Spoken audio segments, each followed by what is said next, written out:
नमस्कार दोस्तों, वेधशाला में आपका स्वागत है।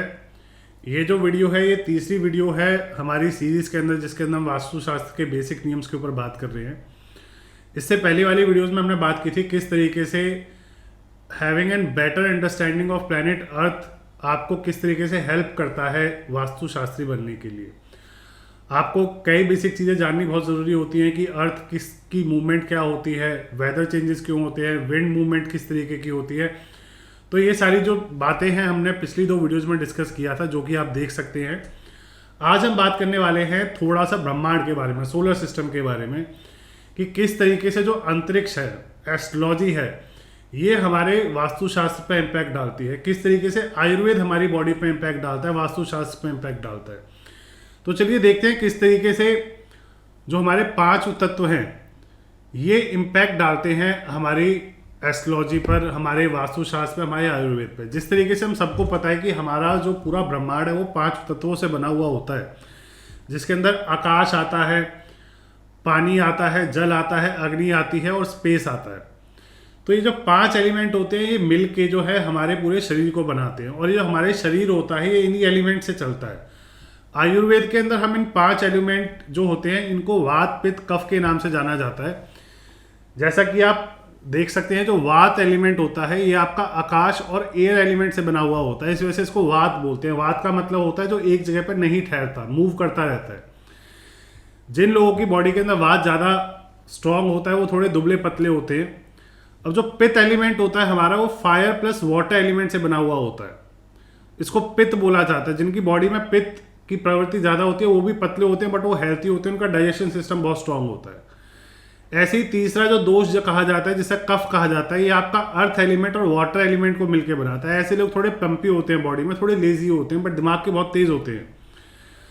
अब ये जो वात, पित्त, कफ है ये हमारी बॉडी में तीन जगह रिसाइड करते हैं। जो छाती वाला एरिया होता है, इससे ऊपर का जितना एरिया होता है इसके अंदर कफ रिसाइड करता है। छाती से लेके आपका नेवल एरिया जो है, इस एरिया में आपका पित्त जो होता है ये निवास करता है। आपका डाइजेस्टिव फायर होती है, ये आपके फूड को डाइजेस्ट करने में हेल्प करता है। तो ये पित्त होता है, ये आपका कोर होता है। और जो आपका एब्डोमेन होता है उससे नीचे वाला जो एरिया होता है, जिसे टांगे बोलते हैं, इसको वात कहा जाता है। तो ये तीनों हमारी बॉडी में रिसाइड करते हैं। जब इनका डिसबैलेंस होना शुरू होता है तब आपकी बॉडी में बीमारियां आनी शुरू होती है। और बीमारियां आती किस वजह से है? या तो जो आप गलत खाते हो उस वजह से आती है, या जहां आप रहते हो वहां पे इसका बैलेंस क्रिएट नहीं हो पाता। जैसा कि आप कोई ऐसे डार्क एंड डिंजी एरिया में रहते हो या घर में रहते हो जहाँ पे सनलाइट नहीं आ पाती, आपकी बॉडी को गर्मी नहीं मिलती, तो आपकी बॉडी में कफ बढ़ना शुरू हो जाएगा। इसी तरीके से आप किसी ऐसे एरिया में रहते हैं जहाँ पे हवा बहुत चलती है, तो वहां पर वात वाला वो उसको वात प्रदेश बोलते हैं। तो ये जो है आपके जो घर होता है इस पर भी डिपेंड करता है कि आप किस प्रदेश में रह रहे हैं, तो उस तरीके से वो आपकी बॉडी पे इम्पैक्ट डालता है। जो वास्तु दोष होता है वो कुछ नहीं होता, वो वास्तु दोष भी आपकी बॉडी के अंदर एलिमेंट को ही खराब करता है, जिस वजह से आप बीमार पड़ना शुरू होते हो। और वो बीमारियां फिर आपके फैमिली लाइफ में, आपके प्रोफेशनल लाइफ में आपको दिक्कत देना शुरू करती है, जिस वजह से आपके धन का नाश, आपके घर में बीमारियां आनी शुरू हो जाती है। तो चलिए अब ये देखते हैं कि ये जो 12 राशियां होती हैं, जिनको हम इंग्लिश में साइन भी बोलते हैं, जो कि एरीज से शुरू होती है, मेष से शुरू होती है, पाइसिस तक जाती है, मीन तक जाती है। अब ये आपको हेल्प करती है अंडरस्टैंड करने में। जो आपकी लगन होती है, लगन बोली जाती है कुंडली में, जो आपका फर्स्ट हाउस होता है इसको लगन बोला जाता है। इस हाउस के अंदर जो राशि बैठती है वो राशि आपको ये इंडिकेट करती है कि आपके लिए किस दिशा की भूमि अच्छी रहने वाली है, आपको सूट करने वाली है। तो इस दिशा के अंदर अगर आपकी 3, 6, 9, 12 मतलब मिथुन राशि, इंग्लिश में जेमिनी जिसको बोलते हैं, वर्गो कन्या राशि, सैजिटेरियस धनु राशि और पाइसिस मीन राशि अगर आपकी लगन में या असेंडेंट में हो, तो आपको जो है नॉर्थ डायरेक्शन का जो फेसिंग मकान होता है ये आपको सूट करेगा। इसी तरीके से अगर आपकी टॉरस यहाँ पे 2 नंबर बैठता है, वृष राशि बैठती है आपकी लगन के अंदर, तो आपको वेस्ट डायरेक्शन का जो है आपको घर फलेगा। इसी तरीके से अगर यहाँ पे मकर, केप्रिकॉन राशि या लियो राशि हो लगन के अंदर, तो आपको साउथ डायरेक्शन का जो है घर फलने वाला है, आप उधर साउथ डायरेक्शन का मकान खरीद सकते हैं। इसी तरीके से अगर आपकी मेष राशि लगन के अंदर आ जाती है, एरीज राशि आ जाती है, तो आप ईस्ट डायरेक्शन का मकान खरीद सकते हैं। इसी तरीके से अगर आपकी कैंसर राशि भी होती है, जिसको हिंदी में कर्क बोला जाता है, तो भी आप ईस्ट डायरेक्शन का मकान खरीद सकते हैं। अगर आपकी वृश्चिक राशि आती है तो भी आप ईस्ट डायरेक्शन का मकान खरीद सकते हैं। अगर आपकी कुंभ राशि है यहाँ पे तो भी आप ईस्ट डायरेक्शन का मकान खरीद सकते हैं।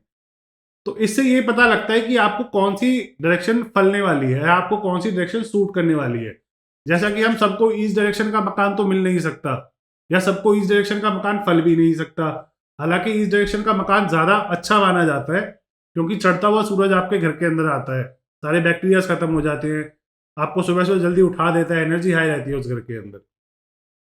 ऐसा मैंने बहुत जगह देखा है, कुछ मेरे क्लाइंट्स हैं जिनको वेस्ट डायरेक्शन का मकान ही फलता है, उन्होंने बचपन से उनके पूरे खानदान में ही वेस्ट डायरेक्शन वो लेते आए हैं। तो ऐसा नहीं कह सकते कि वेस्ट डायरेक्शन का मकान नहीं फलता, कुछ परसेंट लोगों के लिए बहुत अच्छा फलता है वो। इसी तरीके से लगन जो होती है, आपकी जो कुंडली होती है, इसके अंदर डायरेक्शंस भी होती हैं। जो आपकी लगन होती है, जिसको हम असेंडेंट बोलते हैं, इसको ईस्ट डायरेक्शन बोला जाता है, ये ईस्ट डायरेक्शन को शो करता है। इसी तरीके से जिसको हम सेकंड हाउस बोलते हैं, ये आपका नॉर्थ ईस्ट ईस्ट डायरेक्शन होता है कुंडली के अंदर। कुंडली और आपका वास्तु हैंड बाय हैंड चलता है। आपकी अगर कुंडली स्ट्रांग है और आपका वास्तु खराब है तो भी आपको जो है बहुत अच्छा रिजल्ट नहीं मिलने वाला, क्योंकि आप इस तरीके से समझिए, आप एक ट्रेन के डब्बे हैं, आप में काफी हॉर्स पावर है, ताकत है, बट आप सारे के सारे जितनी भी आपके पीछे डब्बे लगे हुए हैं, अगर आप उनकी हैंड ब्रेक लगा दें तो आपको बहुत जोर लगेगा खींचने में। इसी तरीके से ये होता है कि अब अगर आपकी कुंडली स्ट्रांग नहीं है, यानी कि आपका इंजन स्ट्रांग नहीं है, और आपके जो पीछे वाले जो जितने भी आपके डब्बे हैं, इनकी हैंड ब्रेक नहीं खींची हुई है, तो आप ज़्यादा कोशिश करोगे बट आपकी स्पीड उतनी ही रहने वाली है, क्योंकि आपका इंजन वीक है। तो अगर दोनों ही वीक है तो फिर आप हॉल्ट हो जाओगे, आप चल नहीं पाओगे। तो इस तरीके से कुंडली और जो आपका वास्तु होता है, ये हैंड बाय हैंड चलते हैं। अगर आपके ग्रह प्लैनेटरी पोजीशन अभी सही चल रही है और आपका वास्तु खराब है, तो इतना आपको फर्क नहीं समझ में आएगा। अगर आपकी कुंडली भी खराब चल रही है, वास्तु भी खराब है, तो आपको बहुत हानि होने वाली है। तो ये समझना बहुत जरूरी होता है कुंडली के अंदर क्या है, आपकी डायरेक्शन, आपके घर के अंदर किस, आपके घर में कौन सी चीज कहाँ रखी है, या आपके घर के अंदर कौन सा एरिया खराब है, वो आप कुंडली से भी पता कर सकते हैं।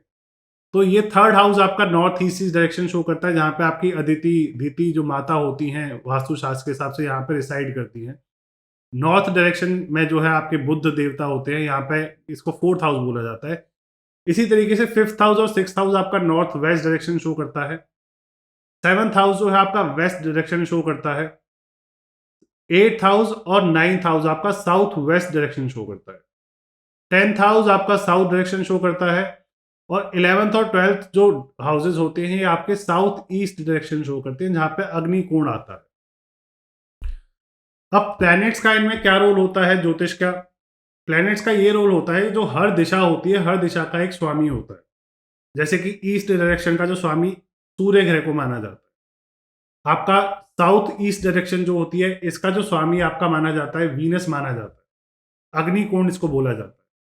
जो आपका साउथ डायरेक्शन होता है, इसका मंगल स्वामी होता है। आपका जो साउथ वेस्ट एरिया होता है, इसका राहु स्वामी होता है। वेस्ट डायरेक्शन जो होती है, इसका शनि स्वामी होता है। नॉर्थ वेस्ट डायरेक्शन जो होती है, इसका आपका मून स्वामी होता है। नॉर्थ डायरेक्शन का स्वामी आपका बुध होता है।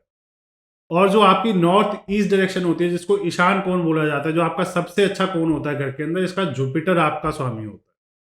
तो अगर आप अपना घर के अंदर नॉर्थ ईस्ट डायरेक्शन में जुपिटर के घर में, या ईशान के घर में, या शिव जी के घर की तरफ अगर आप टॉयलेट बना देते हैं, तो वो काफ़ी आपके लिए हार्मफुल होने वाला है, क्योंकि उस वक्त आप अपने जुपिटर को भी खराब कर रहे हैं, आप अपने ईश्वर को, अपने शिव जी को भी खराब कर रहे हैं। इस वजह से जो है आपके घर के अंदर आपकी फैमिली के ऊपर काफ़ी आपत्ति आने के योग बनते हैं, जिसमें आपके, जबकि नॉर्मली जोशी कहते हैं कि आपके घर में संतान हानि के योग भी बनते हैं, या वास्तु एक्सपर्ट्स भी बोलते हैं। तो ये था आपका किस तरीके से एस्ट्रोलॉजी, आयुर्वेद और वास्तु आपस में कंबाइंड होते हैं, क्यों इनको देखना भी ज़रूरी होता है, क्यों आपको एक होलिस्टिक अप्रोच लेके चलनी होती है। ज्योतिष का भी ज्ञान होना ज़रूरी है, आयुर्वेद का ज्ञान होना भी ज़रूरी है, और वास्तु का ज्ञान होना भी ज़रूरी है। अब वास्तु के अंदर ऐसे 45 देवी देवता होते हैं, जिनकी अलग अलग शक्तियाँ होती हैं, जिनके अलग अलग साइंटिफिक रीजंस होते हैं वहाँ प्लेस होने के।